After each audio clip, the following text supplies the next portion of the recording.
नमस्कार दोस्तों, आज की कहानी का शीर्षक है अहंकार का फल।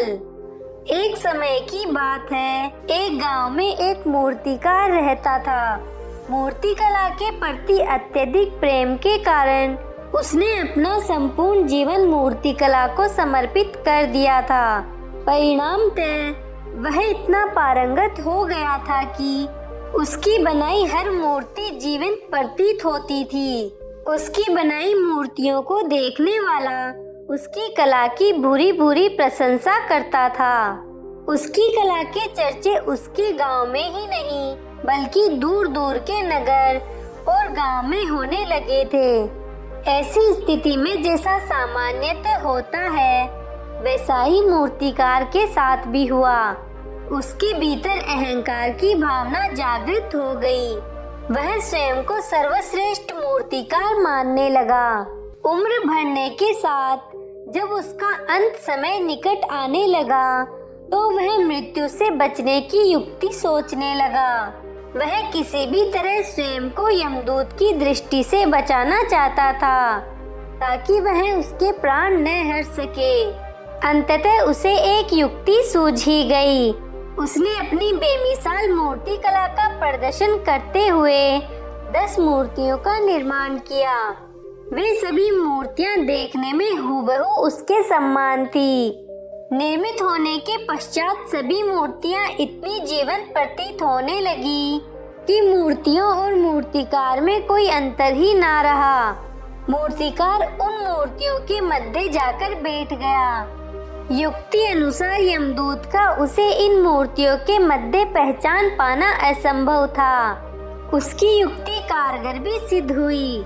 जब यमदूत उसकी प्राण हरने आया तो 11 एक सरीक मूर्तियों को देख चकित रह गया।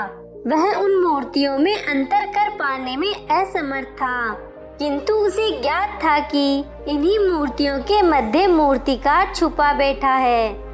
मूर्तिकार के प्राण हरने के लिए उसकी पहचान आवश्यक थी।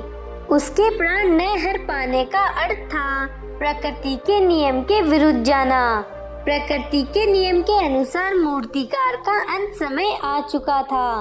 मूर्तिकार की पहचान करने यमदूत हर मूर्ति को तोड़कर देख सकता था, किंतु वह कला का अपमान नहीं करना चाहता था। इसलिए इस समस्या का उसने एक अलग ही तोड़ निकाला।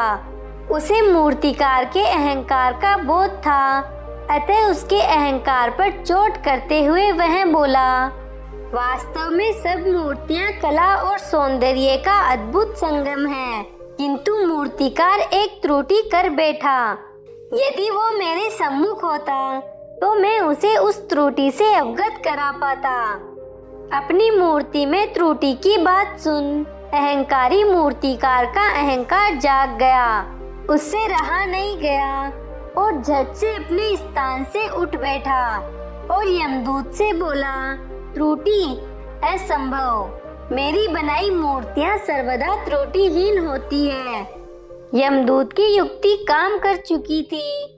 उसने मूर्तिकार को पकड़ लिया और बोला, बेजान मूर्तियां बोला नहीं करती और तुम बोल पड़े।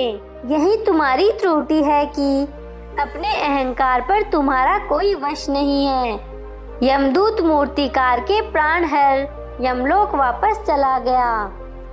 आपको ये कहानी कैसी लगी नीचे कमेंट करके जरूर बताइएगा। अगर आपको कहानी पसंद आई हो तो अपने दोस्तों के साथ जरूर शेयर करें और ऐसी ही प्यारी कहानियाँ सुनने के लिए हमारे YouTube चैनल को सब्सक्राइब करें। धन्यवाद।